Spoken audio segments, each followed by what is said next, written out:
Supreme Court has ruled the federal government can remove parts of the razor wire barrier installed by Texas to keep migrants from crossing the southern border. The decision is a win for the Biden administration against Texas Governor Greg Abbott, who has vowed to take measures to slow or stop the number of migrant crossings. Meanwhile, the long-term discussion about border security and giving aid to our allies at war continues in Congress. Natalie Brand reports.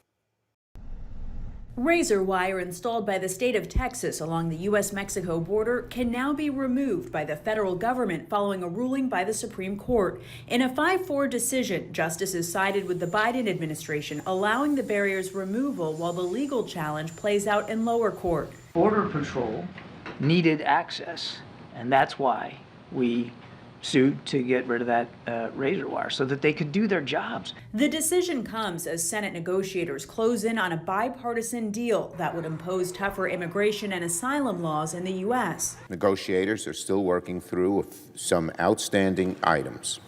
All of us want to reach an agreement, but it is very important that we get this right.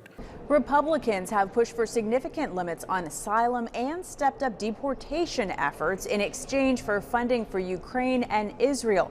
But timing on a vote remains unclear.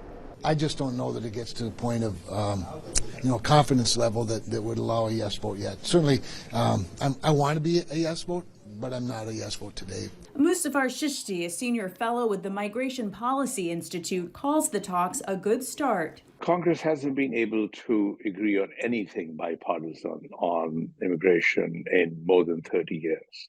So just the fact that there is actually a bipartisan effort to deal with an aspect of immigration problem is worth noting. A sticking point in negotiations has been the president's ability to let people into the country through humanitarian parole. Since taking office, President Biden has used immigration parole at a historic scale, admitting 1 million migrants into the U.S.